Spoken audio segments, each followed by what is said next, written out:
buenas tardes, bienvenidas, bienvenidos y bienvenidos sean todos a esta última mesa, conferencia magistral. Tengo el honor de presentar a Karina Castelo Rodríguez, quien nos hablará sobre el tema Sistemas de Organización del Conocimiento para el ejercicio del derecho de acceso a la justicia. Ana Karina es abogada por el Instituto Tecnológico Autónomo de México, donde también cursó el diplomado de Estrategias de Transformación de Negocios en la Era Digital en la Escuela de Negocios. Es egresada del programa de estudios avanzados en Derechos Humanos y Derecho Internacional Humanitario de la American University Washington College of Law, así como del Departamento de Ciencias de la Computación de la Universidad de Viena, donde estudió metodologías de diseño y modelado de conocimiento en la era de Internet de las Cosas. Es titular de la Dirección General de Estrategias de Transformación Digital y encargada de liderar los esfuerzos de transformaciones institucionales y las estrategias de gobierno de datos, gobernanza digital, transformación digital y justicia.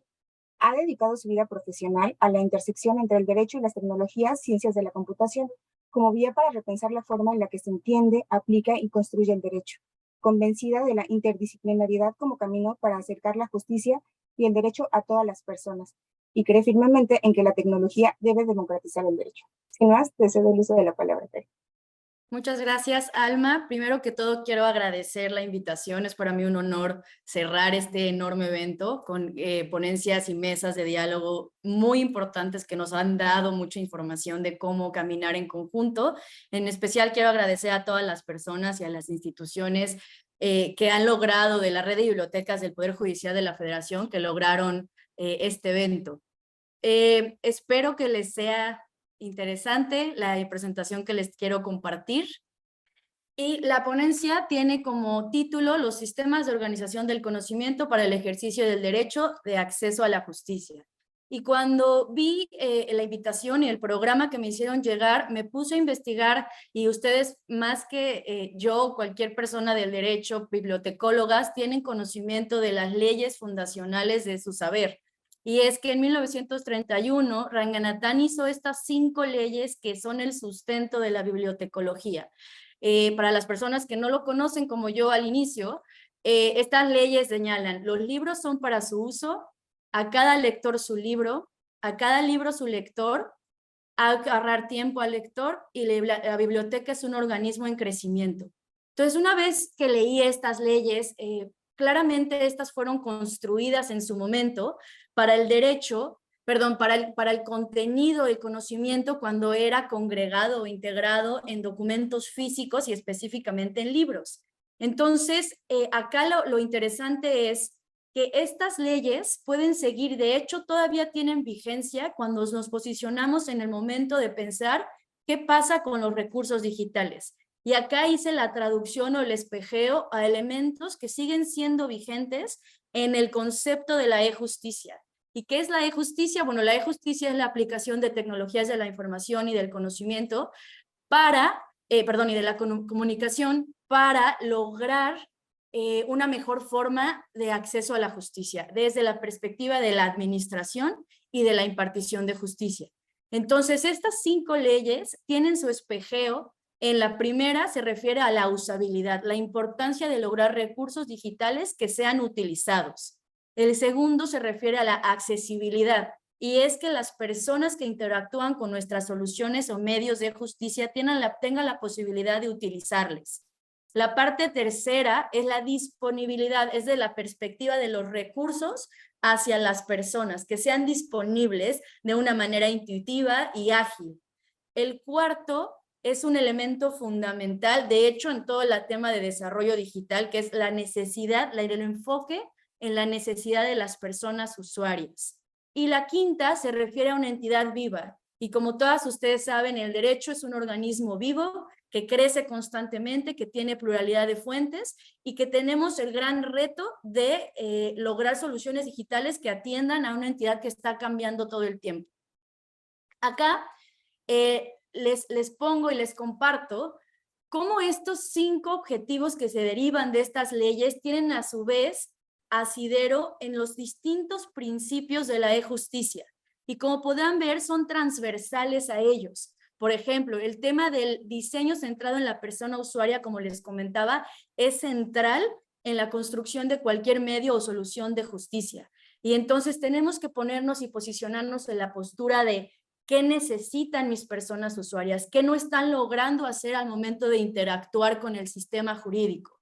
El tema de la igualdad y la no discriminación también es fundamental. Se debe asegurar que las personas, todas las personas, tomando en consideración su contexto social, político, económico y de alfabetización digital, puedan utilizar los medios tecnológicos y de justicia.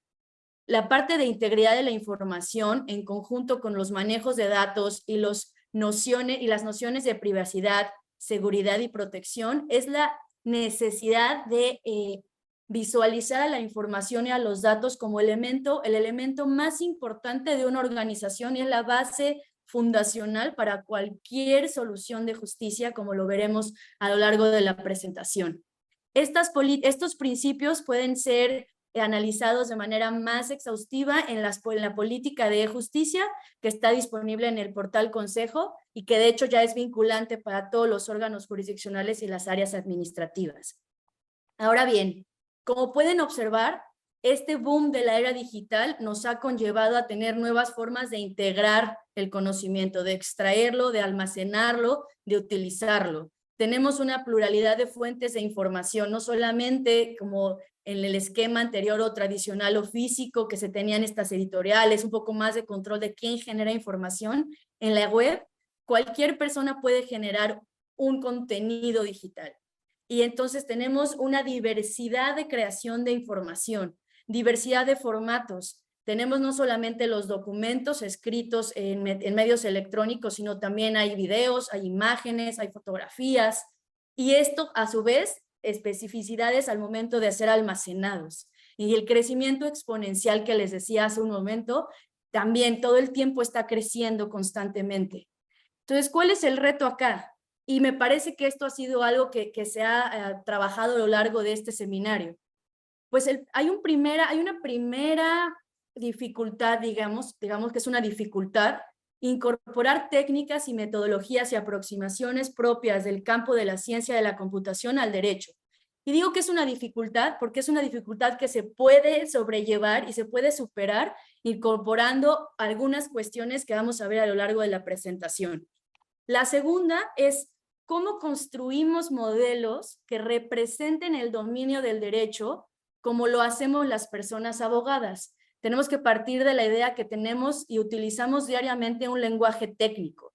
Y entonces el reto acá es cómo logramos extraer muchas veces el conocimiento que está implícito en explícito e incorporarlo a nuestros sistemas y a nuestra forma de organizar el conocimiento, o la información para construir conocimiento, mejor dicho. Entonces, estas dos cuestiones son relevantes y pueden concebirse como dificultades, pero el reto real, el reto que debe subyacer a cualquier iniciativa que trate sobre modelar, es construir y poner a disposición modelos que de hecho sean entendibles, accesibles y disponibles para todas las personas. Entonces son utilizar métodos técnicos para un lenguaje técnico, para modelar un lenguaje técnico, pero que sea entendible y sea utilizable y aprovechable por todas las personas que interactúan de alguna forma con el aparato de justicia o con el derecho. Y acá es, ¿cuál es el riesgo de no hacer esto? Estaríamos aplicando métodos técnicos a un lenguaje que en sí mismo es técnico, y eso, ¿qué tendría como resultado? Un modelo técnico que acabaría por seguir excluyendo a muchísimas personas que en teoría son por las que funciona el sistema jurídico y son a las que debemos proteger y garantizar sus derechos. Acá me gustaría compartirles cómo hemos hecho y cómo hemos llevado algunas cuestiones de la teoría a la práctica. Y es muy importante partir de elementos habilitadores. Acá les estoy compartiendo lo que ha sucedido a partir de la experiencia desde el Consejo de la Judicatura Federal, pero que son cuestiones que considero que pueden ser aplicables a otro tipo de organizaciones, pues son elementos habilitadores para el tipo de proyectos que intentan o pretenden construir modelos de conocimiento sobre el derecho. Entonces, la primera parte es conoce. Conócete a ti mismo, conoce tu organización, identificar cuáles son las necesidades y las instancias específicas de necesidades institucionales. Entonces, ¿quién genera la información también es muy relevante? Es un análisis de los flujos, de los procesos y de las personas que generan esta información y que la información está relacionada con una necesidad institucional. En segundo lugar, está la importancia de planear y buscar el tema de la interoperabilidad. ¿Y cómo se logra esto? Tiene que existir una estructura organizacional sólida. Y no solamente me refiero al tema de infraestructura, que es muy importante. Se debe contar, y acá las alianzas con los equipos de tecnologías de la información son muy importantes para lograr tener la infraestructura suficiente que nos permita hacer este tipo de ejercicios que requieren muchísima potencia tecnológica para el procesamiento de información, porque los volúmenes de información es masivo. También es importante una estructura organizacional, no desde el punto de vista, digámosle, de los fierros, sino propiamente de la institución, que se tenga claro, como decía anteriormente, quiénes generan la información y se tenga un mapeo claro de cuáles son los insumos relevantes. Por darles un ejemplo, actualmente en el Consejo de la Judicatura existen 134 sistemas que son relevantes para la función que realizamos. Entonces, la idea acá sería cómo podemos ir acomodando estos sistemas desde los datos y encontrar estos artefactos y realizar los artefactos que nos permitan acomodar y estandarizar la información. Y en un tercer momento es la parte de generación de modelos. Y acá son decisiones que tenemos que tomar en cuenta y que tenemos que realizar. Como ustedes saben, hay varios tipos de modelos y veremos en la siguiente diapositiva a qué me refiero con esto. Entonces, se tienen que tomar decisiones metodológicas previo a la construcción de un modelo que vaya no solamente desde la tecnología que quiero utilizar o desde el algoritmo que me interesa, sino también, y de hecho más importante, cuál es la necesidad institucional que estoy intentando solucionar. Acá tenemos que el derecho es un elemento o es un dominio diverso y plural. Entonces, ¿qué podemos modelar? Se puede modelar desde distintas perspectivas. La primera, supongamos que nos interesa modelar desde los productos que se generan en el dominio del derecho.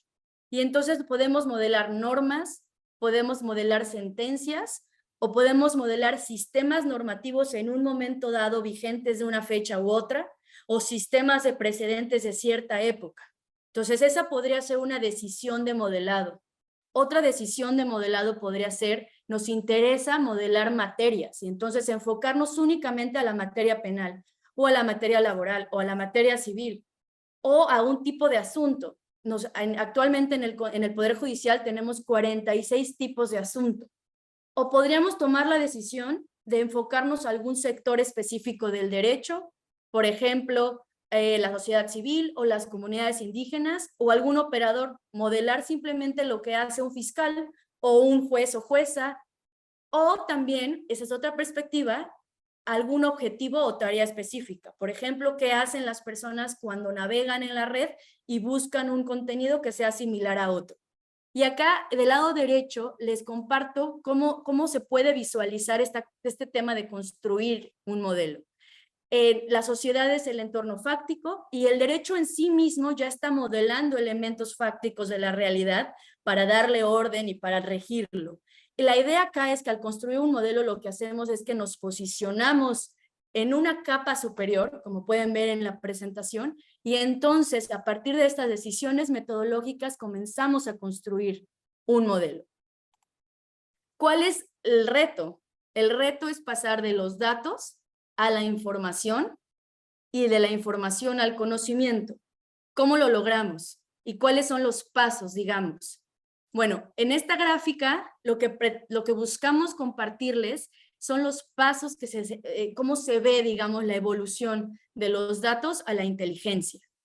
Los datos, como les comentaba, son objetos básicos que existen en su contexto. Entonces, supongamos que tenemos un tipo de asunto específico en un órgano. Ese es un dato con sus respectivas características. La información, es decir, cuando se organiza y se vincula de acuerdo a un contexto, tendríamos entonces el conjunto de asuntos que se han resuelto en un órgano específico, en una fecha o en un periodo específico, en una materia específica. Ya tenemos distintos elementos que están integrados y relacionados entre sí. Ahora, ¿cómo pasamos de la información al conocimiento? En este paso es donde se hacen explícitas cuestiones que están implícitas en nuestros elementos. Entonces, en este conjunto de asuntos podemos ver cuáles tesis se citan, cuáles artículos específicos o leyes, incluso cuáles sentencias o asuntos de otros tribunales están vinculados con nuestros asuntos originales. De manera que tenemos elementos conectados entre sí, de acuerdo a los elementos explícitos e implícitos. Acá va a quedar un poco más claro, me parece, pero me parece muy importante presentarles esta gráfica porque por último, ¿a dónde queremos llegar? Queremos llegar a la inteligencia. Y la inteligencia es cuando en sí mismo un modelo tiene la capacidad de identificar y descubrir nuevo conocimiento. Entonces, todo esto estamos enfocándonos desde el punto de vista computacional. Nuestras mentes son capaces de hacer esto en nuestro quehacer institucional diario. El reto es cómo logramos que una máquina pueda ser similar a nuestra capacidad de razonar sin que nos sustituya. Y es bien importante hacer énfasis en este punto.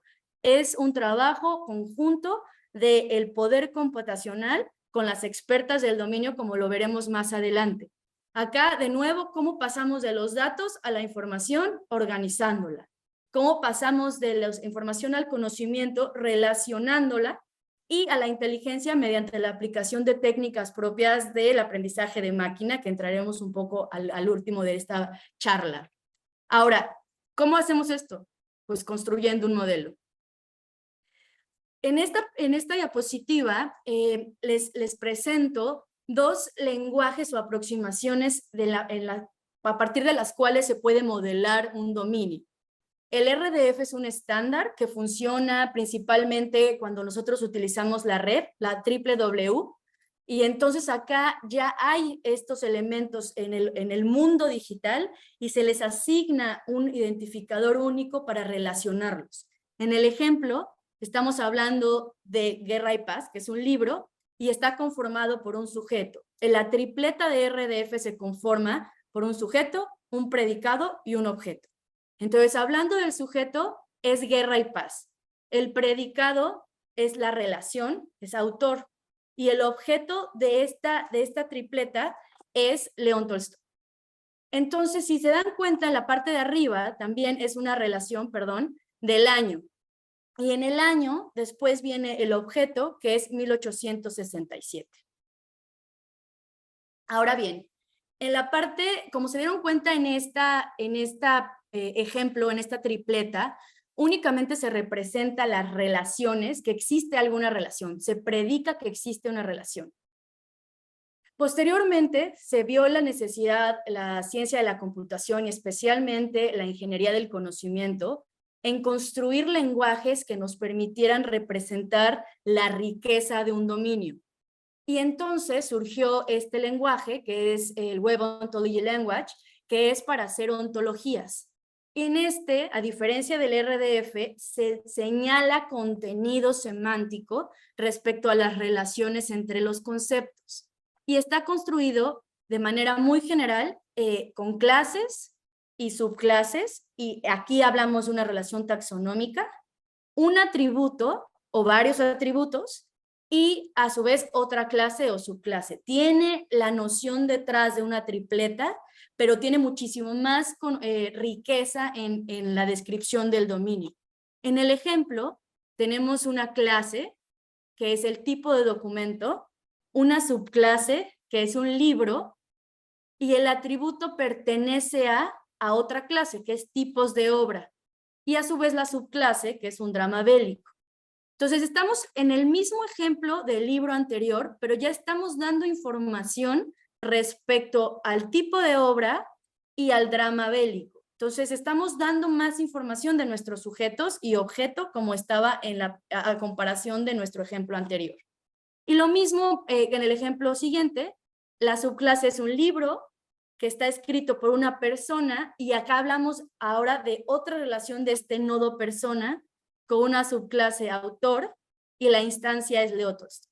Entonces, quise hacer primero un ejemplo no jurídico para pasar entonces a un ejemplo jurídico, y es como funciona hasta ahora uno de nuestros sistemas de búsqueda que ya está productivo, que es la plataforma de sentencias relevantes. Entonces, ahora, ¿qué hemos hecho en el Consejo? Hemos identificado las entidades de información institucional, que son estas nociones a partir de las cuales se identificó que se relaciona la información en la institución, y entonces tenemos algo así como este mapa que les estoy presentando. Un asunto genera una sentencia que aplica un concepto, que contiene una síntesis, que cita una ley, que contiene un artículo, y el reto es este mapa que ya tenemos, un esquema que ya tenemos construido, se le tiene que agregar el conocimiento de un dominio específico. Y es acá donde empieza la intersección de una tripleta, que es un mapa, con la parte del conocimiento semántico traducido en una ontología jurídica. Acá, si se dan cuenta, es el mismo mapa que les presenté el anterior, pero ya le estamos introduciendo el contenido de una sentencia en específica que se está presentando actualmente en estos momentos en el buscador de sentencias relevantes. Y entonces, como asunto, tengo que ese asunto tiene un texto y un párrafo. Ese texto y párrafo contiene un concepto jurídico que es derecho de libre autodeterminación de los pueblos indígenas, y lo que me permite una ontología es que si yo quisiera extender y conocer qué otros nodos de clases y subclases están relacionadas con este concepto jurídico, podría identificar que el concepto o la clase pueblo indígena está relacionado con la libre autodeterminación a través de este atributo, y a su vez, si quisiera yo extender esta información, podría identificar que este concepto jurídico con este nodo de clase está a su vez relacionado con el derecho de dignidad humana. Y si quisiera todavía explorar más la relación de derecho de dignidad humana, me saldría este derecho al mínimo vital que está desarrollado en otra sentencia, pero que está vinculado por ser conceptos relacionados. Y después quisiera tal vez encontrar que persona física nos vincula de hecho este concepto, esta clase, este derecho con este otro derecho a este concepto de persona física. Entonces, lo que quiero mostrarles aquí es cómo a partir de un mapa que me dice dónde estoy, puedo relacionar y vincular el conocimiento jurídico sin estar suscrito, sin estar limitado, digamos, a una sentencia en específica, sino a todo lo que se genera y se modela a través de ontologías o a través de un modelo de conocimiento para incorporarlo a este tipo de técnicas. Ahora, por ejemplo, en la de arriba contiene una tesis, y la tesis se está generada, perdón, disculpen, voy a pasarme al abajo. La sentencia contiene una normativa, que es la Constitución Política de los Estados Unidos Mexicanos. En el artículo 2, apartado A, fracciones determinadas, señala que también este mismo artículo, además de estar citado en esta sentencia, está citado en otro tipo de asunto. Y de este tipo de asunto derivó una tesis que habla sobre el derecho de libre autodeterminación de los pueblos indígenas. Entonces, si se dan cuenta, no solamente estoy hablando de mi sentencia, estoy hablando de tesis, estoy hablando de normativa y estoy hablando de otros tipos de asuntos. Es así como se logra vincular todo el conocimiento jurídico a partir de la combinación de dos cosas, de la base del conocimiento y qué nos hace falta acá, las reglas. ¿Cómo nos hace falta las reglas o por qué nos hacen falta las reglas? Para hacerlo sostenible. ¿Por qué me interesa hacerlo sostenible? El conocimiento ya está la información, ya tenemos nuestro mapa, ya tenemos nuestras ontologías, pero esto hasta ahora, como lo han advertido, lleva muchísimo trabajo manual de extracción del conocimiento por parte de los equipos jurídicos en conjunción con los equipos técnicos y utilizando técnicas de ciencia de la computación. Ahora, las reglas y las técnicas que nos permiten hacerlo. Descubrir nuevo conocimiento con el poder computacional, porque actualmente tenemos 7 millones de sentencias en el CICE, y hacer esto de manera manual sería un trabajo de muchísimos años, cuando en realidad podemos aprovechar ya las técnicas de aprendizaje de máquina, especialmente de procesamiento del lenguaje natural, para traducir nuestro dominio jurídico y, de hecho, replicar estas relaciones y encontrar nuevos contextos a partir de este mapa que ya hemos creado. ¿Cuál es el objetivo entonces? De tener base de conocimiento más reglas, técnicas de aprendizaje de máquina, pues nos permite descubrir conocimiento útil a partir de grandes colecciones de datos. Pero no solamente, y aquí es muy importante, que no solamente tomemos, digamos, un modelo que ya esté en la industria, que ya sepa hablar español, que ya sepa identificar repeticiones de palabras o bolsa de palabras. Es importante que ese modelo sea entrenado o que sea aplicado en conjunto con una ontología de dominio para que nos pueda dar efectivamente la información que necesitamos. Es decir, no solamente importa el poder computacional, sino que debe ir acompañado, como les he estado compartiendo en esta charla, el trabajo que hagamos las personas abogadas en estos equipos interdisciplinarios para organizar nuestro conocimiento. Y entonces sí, aprovechar estas ontologías que son conocimiento explícito de un dominio con algunas cuestiones funcionales del aprendizaje de máquina. Especialmente estamos hablando dentro de la rama enorme que es la inteligencia artificial, estamos hablando de un bracito que es el procesamiento del lenguaje natural, que nos ayuda a entender cómo las personas humanas utilizamos el lenguaje y vinculamos conceptos y nociones entre sí para hacer ciertas tareas en específico. Y acá no solamente estamos hablando de cómo escribimos, sino incluso cómo de manera cognitiva representamos objetos en el mundo.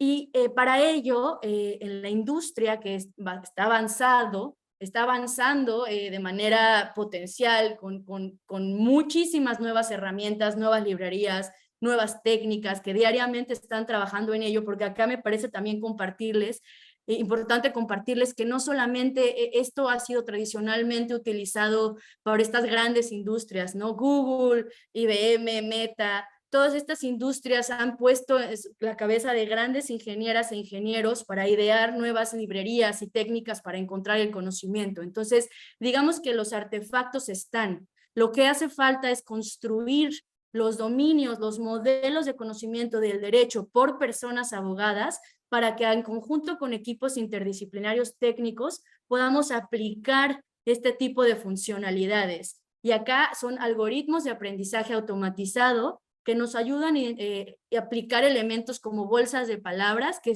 si tú identificas palabras similares a esto, entonces yo te puedo brindar esta información por cuestión de aparición de palabras. O nos podrían ayudar para identificar nombres de entidades. Y recuerdan el mapa que les presenté, tenía asuntos, normativa, sentencia, tesis. Puede ser que después identifiquemos otra entidad de información relevante y este algoritmo nos ayude a identificar que es una tesis que versa sobre ciertos contenidos y podamos sumarla a nuestro mapa.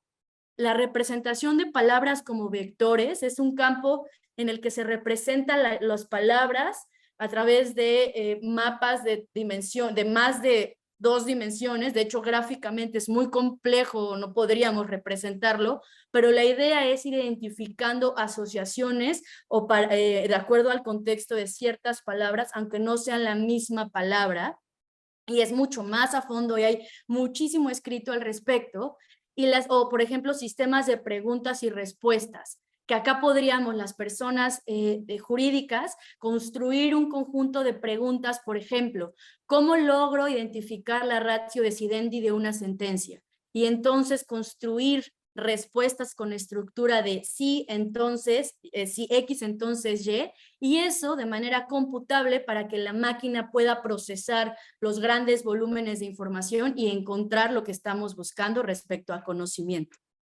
Ahora, ¿por qué lo hacemos esto sostenible? ¿Por qué nos interesa entrar a estos campos complejos, retadores de la ciencia de la computación y del computational law para la justicia? ¿Por qué queremos y por qué identificamos que esto era una vía? Pues efectivamente porque se genera muchísima información institucional y si queremos lograr construir nuevas soluciones y medios de justicia, consideramos que no podemos partir de visiones o paradigmas anteriores al poder computacional. Si ya podemos integrar la información y lograr que una persona justiciable, no solamente al ver su sentencia vea literalmente la información que está, sino todos los conceptos que se relacionan entre sí y entender y poder aprovechar esa información para su beneficio, entonces estaremos transitando a la sociedad del conocimiento, que es una de las bases fundamentales que también debemos tener como sociedad democrática.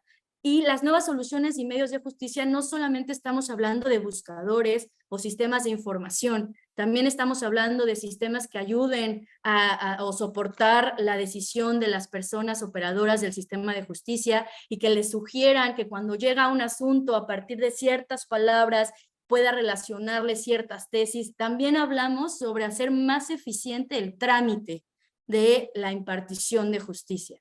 Y entonces, ¿todo esto para qué? Porque creemos que esto hace un acceso incluyente a la justicia. Y vuelvo a estos conceptos básicos que se visualizaron desde 1931 para el tema del conocimiento, que siguen siendo vigentes para nuestro sistema digital y que son aplicables al sistema de justicia, que sean utilizables, que sean accesibles para todas las personas, que estén disponibles en interfaces y en programas sencillos e intuitivos de usarse y que tengan como base a las personas usuarias, que podamos seguir integrando el conocimiento rico del derecho, pero siempre pensando en hacerlo a favor y por las personas por las cuales existimos como institución.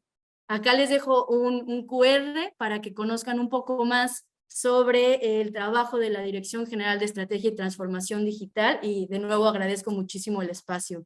Muchas gracias. Muchísimas gracias, Karina. La verdad estoy tomando nota de todo. Esta parte que logras como hacer el clic con todo lo que hemos visto. O sea, a veces consideramos y nos da miedo como abogadas, como abogados, como abogades, pensar que las tecnologías nos van a hacer, ¿no? O sea, de repente pensamos que el derecho y el AI es que un juez va a dictar sentencias, ¿no? Un juez robot va a dictar sentencias y eso es el legal tech, ¿no? Toda esta parte de cómo podemos lograr vincular y ya en proyectos consolidados, como nos los has enseñado, y esta parte y la primera analogía que hiciste, perfecto, de la biblioteconomía y de la justicia, de repente es así, vemos todo tan distante, pero no lo es, ¿no? De repente estamos muy juntos y nada más no queremos ver qué tan pegaditos estamos. Te voy a hacer algunas preguntas que nos llegaron por parte de la audiencia. ¿Por qué es importante contar con aproximaciones interdisciplinarias en los equipos de desarrollo de los sistemas de organización del conocimiento?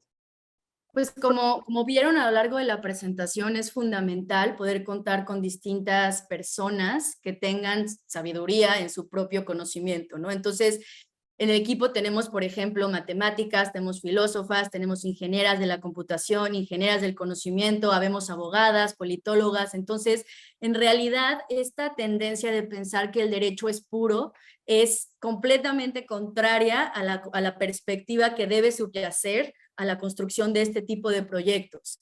La idea es poder incorporar estas visiones que nos permitan ver fuera de la caja, que nos permitan pensar fuera de nuestra mente jurídica, porque también acá, Alma, es bien importante como abogadas, y me parece que ya el derecho se está despertando y está incorporando nuevas materias, y está incorporando nuevas charlas, en específico la parte computacional, pero tradicionalmente nos enseñaron a pensar de esta forma como abogadas, entonces constantemente tenemos que recordarnos que nos debemos a las personas, y eso implica también traducir lo que aprendimos desde las nociones técnicas. Entonces, me parece que incorporar visiones interdisciplinarias también nos implica a las abogadas renunciar a utilizar el lenguaje técnico y eso solo suma al tema de la democratización del derecho y a la justicia. Justamente, qué bueno que poco a poco nos vamos despegando de ese llamado abogañón que han señalado. Entonces, verbo, y me lleva como esta otra parte, comprender esto del modelado. Entonces, nos preguntan cuáles serían como los retos de modelar el derecho en México. Acá justamente desde la perspectiva del modelo, ¿no? Del modelado, como les comentaba, tenemos que tomar decisiones metodológicas, ¿no? Entonces, al principio tenemos un sinfín de información disponible y distintas perspectivas. Entonces, el reto inicial me parece que sería ¿qué queremos modelar? ¿Y para qué? ¿No? No solamente vamos el conocimiento en sí mismo es increíble y aplauso a las personas, pero también creo que es importante decidir para qué queremos modelar. Y en el derecho, como te comentaba, todavía seguimos muy anclados a cuestiones tradicionales y como necesitamos el trabajo mano a mano con las expertas del dominio, me parece que el reto es que no nos entendamos y que no hablamos el mismo lenguaje y que de pronto nos digan, no, es que yo no le hago a eso de las computadoras. Bueno, es un reto complejísimo, pero al final me parece que es importante que estemos conscientes de que tenemos que trabajar en conjunto, los equipos técnicos con las personas abogadas, y que también tenemos un deber de ir acortando la brecha digital. Y eso también tiene que ver, y me parece que es un tema que por mucho es mucho más complejo, pero creo que el Poder Judicial de la Federación también podemos sumar a hacer más pequeñita la brecha digital, empezando por nuestras propias funcionarias públicas. Sí, totalmente. Creo que con todas estas experiencias de los 3 años de la pandemia fue como un golpe para todas, todos, todes de realidad y de decir, no podemos seguir avanzando como vamos aquí, ¿no? Creo que lo comentaban ayer por parte de la Suprema Corte, también por el Consejo de la Judicatura, tuvieron que desarrollar cosas o proyectos que estaban programados para años en meses, ¿no? O sea, fue así como, adelante, vamos, porque al final del día, poco a poco, así ha sido y así va a ser nuestra realidad. Ya no vamos a parar, ya no es como que vamos a transitar, ¿no? Justamente esto de los expedientes, ya no van a ser expedientes electrónicos, o sea, ya no va a haber papel, ¿no? Ya vamos a hacer expedientes digitales. ¿Y cómo vamos a organizar eso, no? Creo que es un reto muy, muy importante. Y un poco va en este sentido una pregunta que nos hacen a través del chat. Dice, frente a esta explosión de información que se genera diariamente, en este caso, en el área jurídica, ¿no considera que adicional al equipo de trabajo de especialistas del área jurídica se requieran expertos o expertas en bibliotecología que apoyen a la automatización de sus procesos y manejo de la información para la obtención de la misma? Sí, sin duda. De hecho, es algo que estábamos platicando ya previo a esta charla con el equipo.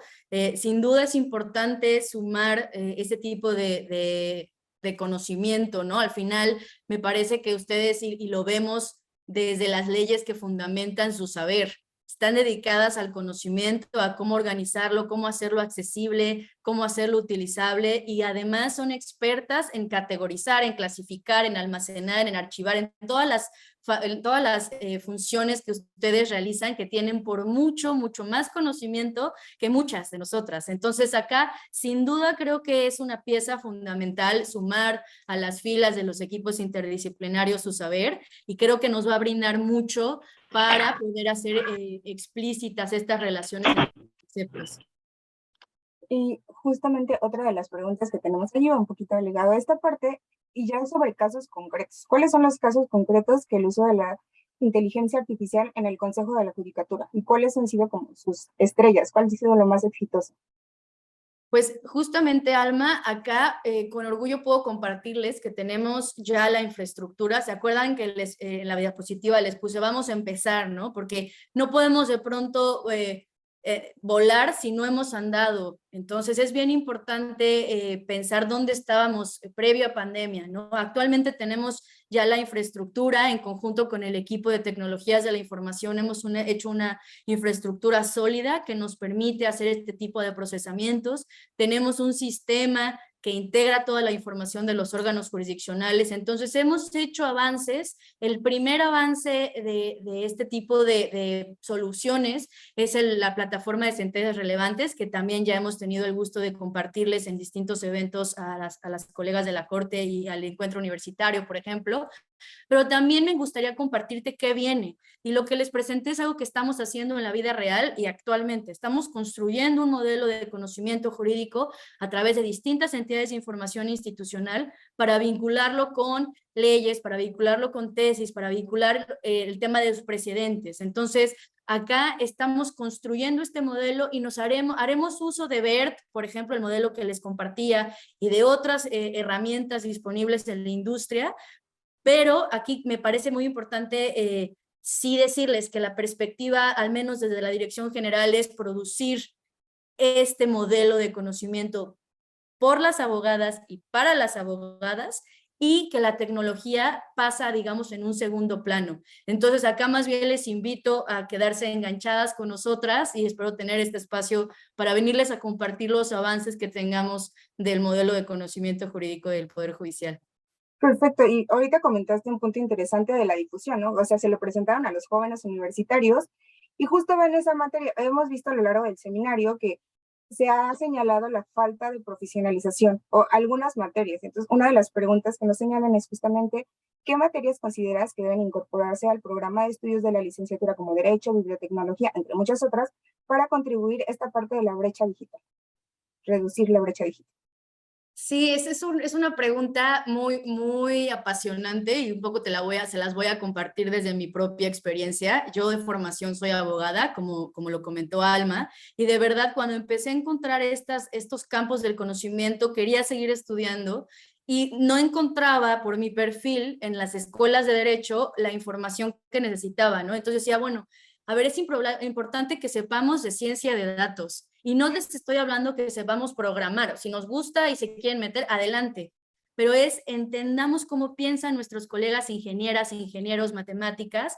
Tenemos que saber sobre las metodologías. Muchas veces aplicamos, simplemente tenemos que saber metodología, tenemos que saber cómo se hace en la política pública. Me parece súper importante las nociones básicas de tecnologías exponenciales, también para entender qué viene con el Internet de las cosas, qué es blockchain, cómo funciona toda la parte de inteligencia artificial. Me parece importante meter clases o charlas sobre ingeniería del conocimiento, que es un campo también de la inteligencia artificial en el que nosotras tenemos mucho que decir y mucho que hacer. Y realmente invitar a las personas abogadas, a las escuelas, que no creamos que cumplimos con este requisito dando charlas sobre cómo regular la tecnología. Una cosa es cómo se regula la tecnología y las implicaciones sociales, las implicaciones éticas y todo lo que sucede cuando se inserta la tecnología a una sociedad. Eso es de por sí apasionante, pero eso seguimos en nuestra zona de comodidad, digamos, de regulación. Acá el reto es cómo nos metemos y realmente nos ponemos en la acción, en el actuar y hacemos canales y alianzas con los departamentos de ciencia de la computación, con los departamentos de matemáticas, con los departamentos de ciencia política para meter ese tipo de perfiles y de conocimiento a las personas abogadas. Y digo, ya hablando en el rubro de retos, ¿tú cuáles crees que son los retos que ha tenido el Consejo de la Judicatura en particular respecto a la adopción de la inteligencia artificial? Pues justamente navegar en el mar de la información, ¿no? Poderle comunicar a nuestras colegas con las que hemos hecho grandes alianzas, por decir algunas áreas, la unidad de transparencia, la unidad de la Dirección General de Gestión Judicial, la Dirección General de Estadística Judicial, poderlos compartir estos canales y hacer puentes de comunicación y de trabajo en conjunto.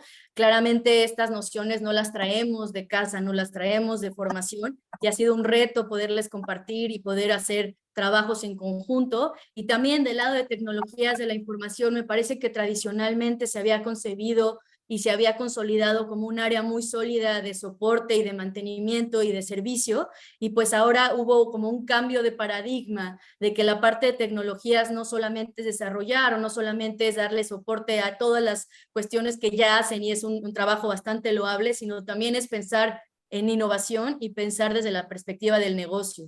Entonces, me parece que este tema de la interacción entre las áreas y los sistemas, ¿no? También transitar a nuevas tecnologías implica una curva de aprendizaje para equipos técnicos y no técnicos. Y justamente es como esa parte, y creo que todas la hemos vivido, ¿no? O sea, transitar y ver, enfrentarnos, ¿no? De repente, no sé cómo haya sido tu encuentro con las tecnologías, así de, ¿qué fue así de, y ahora me gusta esto, ¿no? O sea, cambiar un poquito esa parte y salirnos de todo lo que está señalado como tradicional, nada más. Entonces, pues bueno, te agradecemos en verdad muchísimo la charla, ha sido súper enriquecedora para nosotros aquí desde el Poder Judicial, y creo que lo que han señalado a lo largo de todos los días las y los ponentes ha sido esta parte de conectarnos, conocer, ver los proyectos que tenemos, aprender las unas de los otros y poco a poco ir construyendo. En verdad te agradezco muchísimo, muchísimo que hayas estado aquí. Y bueno, a continuación les cedo la palabra al licenciado Millán quien nos va a dar un discurso de clausura de este 7º seminario de la Red de Bibliotecas del Poder Judicial de la Federación. Muchísimas gracias, licenciado. Gracias a ti, Alma. Bueno, el licenciado Millán es director general de documentación del Tribunal Electoral del Poder Judicial de la Federación y es vocal de la Comisión de la Red de Bibliotecas del Poder Judicial de la Federación. Y bueno, nos dirigirá las palabras de clausura. Muchísimas gracias, licenciado Millán. Es un placer saludarlos con mucho respeto a las distinguidas y distinguidos miembros de la Comisión de Organización, Seguimiento y Evaluación de la Red de Bibliotecas del Poder Judicial de la Federación, también a los ponentes y moderadores, quienes mucho han contribuido con sus importantes aportaciones en el marco de este 7º seminario, el cual representa el restablecimiento de las actividades presenciales a 2 años de que iniciamos el confinamiento preventivo con motivo de la pandemia por el COVID-19. Como lo mencionamos en este foro justamente el año pasado, durante la etapa de confinamiento, el reto fue mantener funcionando con eficacia y eficiencia los servicios documentales de las bibliotecas y centros de documentación a través de la incorporación de soluciones muy imaginativas y servicios remotos. Esta etapa histórica nos dejó en claro que la digitalización de los procesos de gestión y la preservación digital de la información representan factores determinantes para la resiliencia social y para mitigar los efectos disruptivos del distanciamiento en los diferentes ámbitos de la vida humana. Es del conocimiento de todos nosotros que el proceso de digitalización del patrimonio cultural, científico e informativo de la humanidad comenzó desde los inicios de Internet a finales del siglo XX y se intensificó con el advenimiento de la pandemia por COVID-19. Hoy más que en cualquier otro episodio de la historia, los repositorios y sistemas de información están colmados de documentos digitales y su producción va en aumento. En este contexto, la preservación digital de la información afronta 2 retos principales. Por un lado, garantizar su integridad y usabilidad a pesar de los cambios tecnológicos, y por otro lado, garantizar su accesibilidad y recuperación a través de la aplicación de sistemas de organización del conocimiento y de esquemas normalizados para la indización de metadatos. Estoy convencido de que todas y todos estamos de acuerdo con la UNESCO cuando señala que la preservación del patrimonio documental y su accesibilidad a largo plazo son la base de las libertades fundamentales de opinión, de expresión e información como derechos humanos, indispensables para promover el intercambio de conocimientos, la paz y el respeto para la democracia, los derechos y la dignidad humana. En estos términos, podemos decir que al reto de conservar la usabilidad de la información preservada digitalmente, le sigue el de diseñar y emplear esquemas de clasificación temática que permitan su descubrimiento oportuno, su recuperación y reutilización. Esto cobra vital importancia en las unidades de documentación que desplegamos nuestra labor en el entorno judicial, en donde nuestra capacidad de respuesta debe ser acorde con los plazos perentorios para el estudio y sustanciación de los asuntos radicados ante los órganos jurisdiccionales y debe ajustarse a las transformaciones del marco legislativo que traen consigo nuevos conceptos y debates a nivel doctrinario. En estos tópicos se ha inscrito justamente este 7º seminario de la Red de Bibliotecas del Poder Judicial de la Federación, titulado Preservación y Recuperación Temática de la Información en el Entorno Digital. Como ustedes saben, esta red es el resultado de 15 años de trabajo colaborativo entre las instituciones que la conformamos, y su objetivo es el de aprovechar los recursos humanos, económicos y tecnológicos disponibles para mejorar la calidad global de los servicios bibliotecarios ofrecidos por el Poder Judicial de la Federación. Por este motivo es un gusto compartirles que de acuerdo con datos preliminares que nos han facilitado nuestras compañeras y compañeros de la Suprema Corte de Justicia de la Nación, este seminario ha reunido a un total de 423 personas provenientes de diversos países, como es el caso de Estados Unidos, Argentina, Ecuador, España, Colombia, Costa Rica, Chile, Canadá y México, quienes nos han acompañado durante estas 3 jornadas de intercambio científico a través de la plataforma del seminario y a quienes se suman aquellas personas que nos han seguido a través de las redes sociales. En lo que hace a las y los ponentes y moderadores, hemos contado con la distinguida participación de 17 mujeres y 11 hombres provenientes de diversos países como Costa Rica, Chile, Argentina, España, Estados Unidos y México. 10 representantes de instituciones académicas nacionales y 3 de internacionales. 11 representantes del Poder Judicial de la Federación y 2 de judicaturas de otros países. 2 representantes de la iniciativa privada, así como un representante de la Corte Interamericana de Derechos Humanos y una representante de la Asociación Mexicana de Bibliotecarios, a quienes les agradecemos de manera muy franca y muy clara su participación en este evento. Bajo este contexto, en cada una de los 3 días que duró este seminario, tuvimos la oportunidad de escuchar una conferencia magistral y 2 mesas redondas. Durante nuestro primer día de trabajo, las ponencias se han centrado en ofrecer un amplio marco introductorio sobre la noción general de preservación y la evolución de las directrices internacionales desarrolladas para la preservación del patrimonio documental en el ámbito digital. Además, las y los expertos profundizaron en las normas ISO y otros estándares con reconocimiento internacional para el establecimiento de procesos de preservación, así como para la certificación y auditoría de repositorios. Asimismo, se habló de la importancia de establecer lineamientos y procesos para evitar la pérdida, como la obsolescencia tecnológica de los objetos digitales.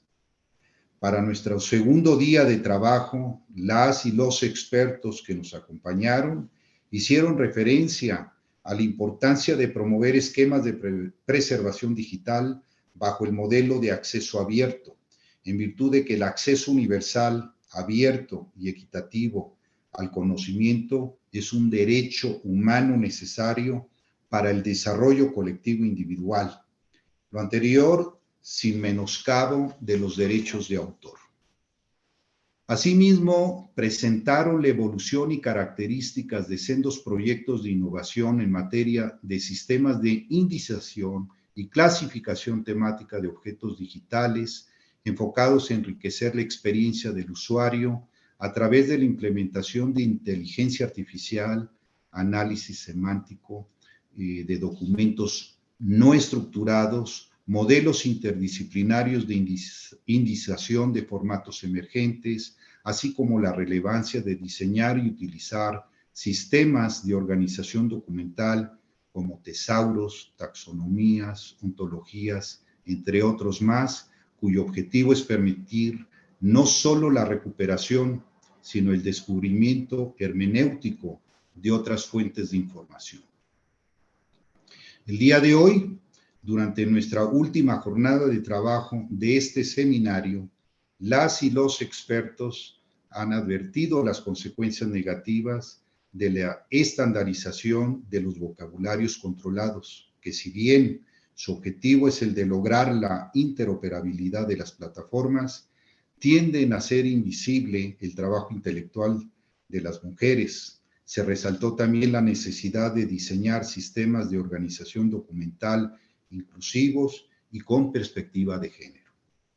También contamos con la presencia de distinguidos representantes de la Corte Interamericana de Derechos Humanos, de España y Argentina, quienes nos han compartido su valiosa experiencia en la sistematización de información jurídica, su clasificación a través del diseño y aplicación de tesauros que fungen como una herramienta necesaria para la recuperación eficiente de la información producida por órganos jurisdiccionales con el impacto positivo que esto conlleva en lo que toca al ejercicio de los derechos humanos de acceso a la justicia como a la información pública. Es a partir de estas muy enriquecedoras intervenciones como hemos podido arribar a valiosas conclusiones, por ejemplo, que las organizaciones públicas y privadas requieren la preservación de los objetos digitales que producen o resguardan por diferentes razones y que pueden estar vinculadas con ámbitos legales, financieros, archivísticos, de investigación, de auditoría pública, entre muchos otros temas más, y su finalidad es que la información digital no sufra alteraciones en el tiempo, que se preserve de acuerdo con la implementación de diferentes principios de seguridad y proporcione accesibilidad para la diferente gama de usuarios. Por otro lado, es importante destacar que el conocimiento y la información tienen un impacto significativo en las personas y su intercambio a través de las tecnologías de información y comunicación tiene el poder de transformar las sociedades. En este tenor, la función principal de la preservación digital es garantizar la permanencia del patrimonio documental de la humanidad, el cual sabemos registra el desarrollo del pensamiento y los acontecimientos humanos, la evolución de las lenguas, la cultura, los pueblos y su comprensión del mundo. Finalmente, ante el incremento de los documentos disponibles en el entorno digital, es nuestra responsabilidad como profesionales de la información jurídica el diseñar esquemas de clasificación temática y plataformas inclusivas que nos permitan a la sociedad el organizar, descubrir, recuperar, procesar, difundir y reutilizar la información disponible en este entorno digital con la finalidad de que podamos satisfacer oportuna y de manera eficiente las necesidades de información de quien solicite nuestra asistencia, en particular de los órganos jurisdiccionales a quienes servimos. Para finalizar mi intervención, diré con toda certeza que el intercambio de conocimientos y experiencias aquí desarrollado va a contribuir a la mejora continua de los servicios digitales de información que prestan las bibliotecas y centros de documentación del Poder Judicial de la Federación en beneficio de la sociedad en su conjunto a la cual servimos. Concluyo diciendo que con la honrosa representación de las instituciones que conformamos la red de bibliotecas del Poder Judicial de la Federación, siendo las 14 horas con 21 minutos del 17 de noviembre del año 2022, declaramos formalmente clausurados los trabajos correspondientes a este 7º seminario. Así que muchas gracias a todas y a todos y nos veremos el próximo año en nuestro 8º seminario. Muchísimas gracias, licenciado Millán. Por parte de la red de bibliotecas del Poder Judicial de la Federación, agradecemos su presencia a lo largo de estos 3 días de trabajos y los esperamos en el próximo seminario. Les invitamos a seguir participando en las diferentes actividades de la 20ª Feria Internacional del Libro Jurídico del Poder Judicial de la Federación. Asimismo, no quiero desaprovechar este seminario para invitar a las personas que nos acompañan a que conozcan la nueva biblioteca digital de la Suprema Corte de Justicia de la Nación. Es un proyecto que recién se publicó el día de ayer y que justamente es una solución tecnológica que encontró el Tribunal Constitucional de México respecto de los temas que vimos a lo largo del seminario: la preservación del patrimonio digital, los objetos digitales, los expedientes históricos y cómo se organizan y se localizan. Por último, sobre las constancias, se hará una revisión del tiempo en que se mantuvieron en las sesiones de Zoom. Para quienes cumplan el 80% de asistencia, recibirán su constancia a través del correo electrónico que ingresan en el proceso de inscripción, conforme estaba en la convocatoria de este evento. Gracias y muy buenas tardes.